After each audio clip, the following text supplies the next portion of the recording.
The deadlifts are also another exercise, just like the squats, to work with a lot of attention care because they take more coordination. You see that if you haven't tried deadlift before, you may be a little frustrating in the beginning because it's not as straightforward as doing a row, for example. There's a lot of moving parts here, and it's going to take you more training sessions before even you load your deadlift to figure out that, now I understand the movement. So for that, we're gonna use a barbell and some weights on the barbell. And the main version with the deadlift, it starts with the barbell on the floor. So I'm gonna put the barbell here.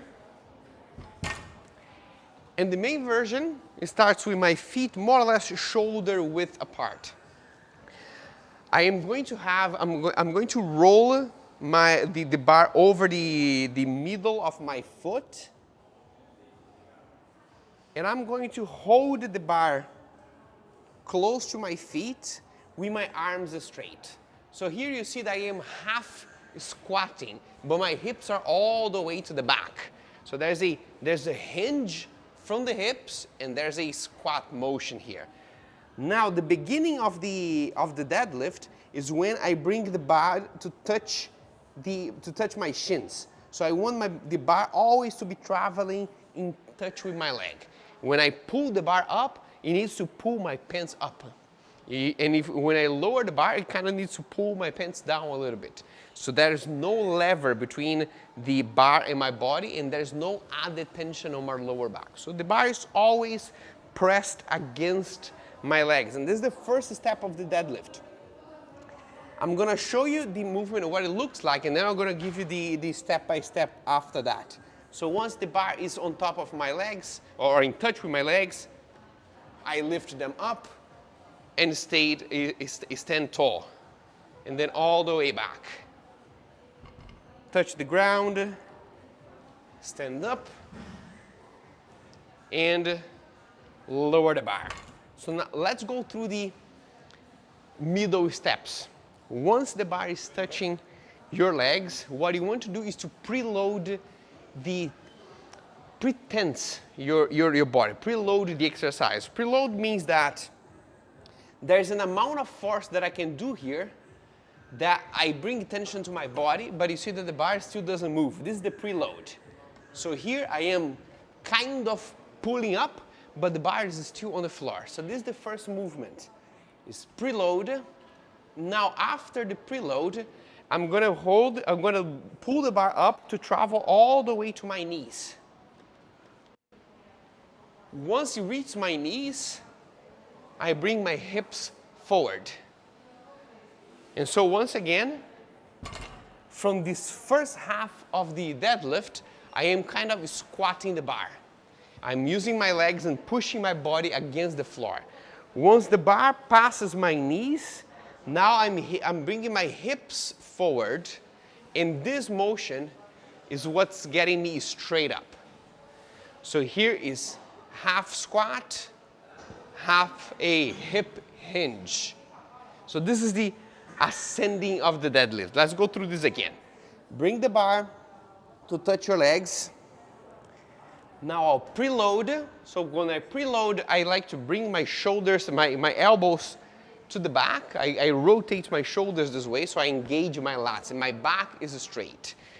So this is the first thing I do. I preload and now I squat halfway and now I bring my hips forward and I'm standing tall on the top.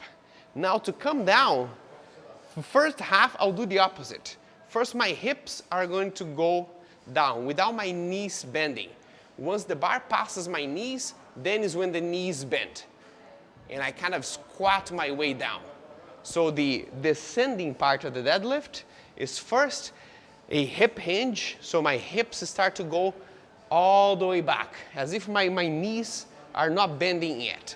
So my whole movement here is to bring my hips back, and by doing this, you see that my hands are lowering, so the bar is lowering, right? All the way here, you see that my knees are still straight, not locked, but almost straight, slightly bent. Once the bar passes my knees, then is when my knees bend and I bring the bar back to the floor. So I'm going to show you once more from the standing position. First, my hips. See that my knees are still straight and my hips are all the way to the back. And now here my knees start bending. If you look from the side, what you want is the bar to travel in a perfect vertical line, up and down.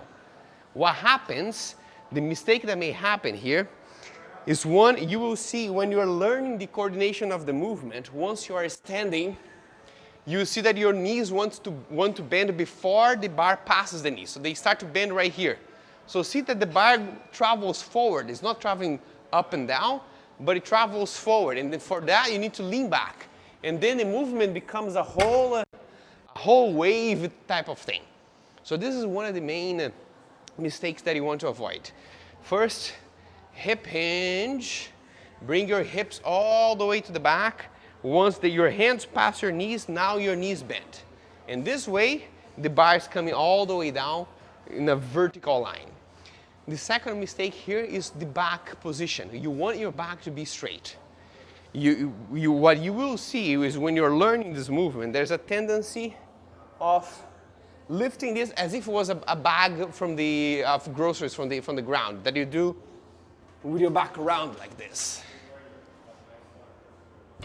And this, as you start getting stronger on your deadlifts and start putting more and more weight, this is something that you want to be very mindful of, because if you put a lot of weight on your deadlifts and your back is round, you're creating additional tension that can be harmful for your back. So this is for sure your point of attention. You don't want to make sure, or you want to make sure rather, that your back is perfectly straight. What I like to think for the back to be perfectly straight is that I am protecting my armpits. So my arms are close together to my upper body, and this creates rigidity of my upper back. So my shoulders don't travel forward, they stay squeezed. As if someone wants to tickle you while you're doing deadlifts, you need to protect your armpits. This is a way of making sure that your upper body is rigid, and so your whole back remains straight. The third mistake here is letting your shoulders travel forward. So you see that when you are lifting, you bring your shoulders back. So now my back is straight and my shoulders are squeezed. But when you are lowering, you see a lot of people who let their shoulders travel back. And even if their back is straight, you see the difference between this shoulder position and this shoulder position. Here, I have my lats engaged, I have my traps engaged, I have my rhomboids engaged in the middle of my back. My entire back is moving, is resisting the movement, while I am with my shoulders retracted. If my shoulders are relaxed here, first, there's no strength of my shoulder blades working. Second, I decrease the integrity of my back and makes it more likely for my back to round. And finally, one of the other mistakes that we wanted to prevent is the bar to travel away from the leg. You always want the bar to be in touch with your leg at all times. But you will see very often when there's a gap and the bar is being lifted here, and lowered here. So you see that the bar is not doing a vertical movement, it's doing an arc movement. It's going this way and that way. And when there is a gap between the bar and my legs, like here, there is more tension on my lower back. When the bar is in touch with my legs, now there's much less tension on my lower back. I can do the entire movement with my whole body. So these are a couple of the main points to be mindful of when you're doing your deadlifts. If you want to do a different version of deadlift that's also called a stiff leg or a Romanian deadlift, they're both the same thing. They will work more of your hamstrings and glutes. So let's say that you trained this normal deadlift for 3 months and now you want a variation of this exercise, then you can do a straight leg. deadlift. Instead of using much of your quads, you bring more of this tension to the back of the legs, the hamstrings, and the glutes as well. So the way that you do this is you have a little bit of a more narrow stance. And then you're going to use all the hip hinge motion for this exercise. So your knees will be slightly bent throughout the entire motion, but they are not going to change. So they're not going to bend all the way down here. Rather, what you're going to do is a forward fold, as if you're doing a hamstring stretch in yoga, but with your back straight. You're not going to bend your back like this.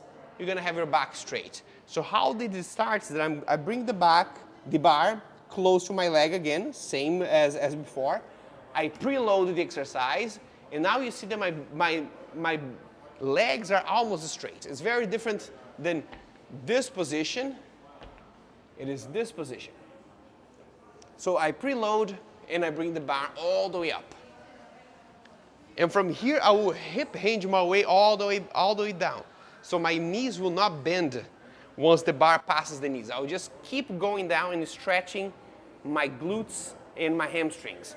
And for coming up, I'll use my glutes and hamstrings to contract. And so I'm going to go as low as my range of motion allows me. If my range of motion allows me to go here, I go until here. If it allows me to go here while my back is still straight, I go until here. And this is working a lot more of your hamstrings and glutes than the normal version of the deadlift that is working, is distributing all the tension between hamstring, glutes, and quads, but also the whole back posterior chain muscles and also the abs. Now, if you are doing this at home, this is an exercise that is tricky to do at home, because even though you may use a resistance band to simulate this exercise, it will be hard to find something that can be as heavy as a barbell with weight, because you're going to see that this is the exercise that you can lift the most weight. So eventually, after you learn this exercise with the resistance band, you will see that you can continue to progress on your strength as you use something heavier. But if you're having a resistance band, this is the only thing that you have right now, then one of your best options is to do this unilaterally, so one leg after the other with your legs straight, because this is the most disadvantageous position for the legs. So that means that it will be the most challenging position as well. So imagine that I'm stepping on my resistance band here with one leg only, and I'm holding the band close to my foot. Now the back foot will be off the ground. And from here, I'm gonna stand up straight. And so for this, I'm using my glute and my hamstring, and now I'm gonna go all the way down and stretch them. This requires a lot of balance. So not only strength here, but you're gonna work a lot of the balance of your body, which can take a little bit out of the strength work, but it's also a valid exercise. You see that there's a lot of stretch happening on your hamstrings, which means that they are creating some more muscle tension on that part of the body. But it's not going to substitute really the whole deadlift. So if I'm not doing a deadlift with a barbell, I'm doing this in the gym, I can do something like this with a resistance band, and I can pair this with a hip thrust. That is a exercise that I can do at home if I have a couch, for example, that will work on the hamstrings and glutes as well. So instead of doing one barbell deadlift, I do two exercises that can be one, a unilateral banded deadlift and a hip thrust. That is more or less like this. Hip thrust is when you have your shoulder blades on top of a surface. So imagine that this is a couch, for example, and I can have both my feet on the floor and bring my hips up. Or to make it harder, I lift one leg and bring my hips up while this leg is lifted. And this is a unilateral exercise. If I'm raising one leg, I'm gonna do this with the other leg raised after I finish the right side. I'll do the left one as well. What I don't want to do here is to bring my whole back back and forth. What I don't want is to rock this movement. What I want is to keep my upper back still and just bring my hips up. So then my glutes are activating. So this is taking a lot of the glute work that the barbell deadlift was doing for me if I'm not working out in a gym. So you see that this is an exercise. We took a lot more time to go through the deadlift than to any other exercise. And there's a purpose for that. It's because it takes more time and more practice to learn this. So be patient with that and be very attentive to the practice of the movement. Before you load with a lot of weight, make sure that you're filming it, make sure that you're doing a few study sessions, that you get the movement right, and once you feel that the movement is right, then you start loading it and making it more challenging. This is the deadlift.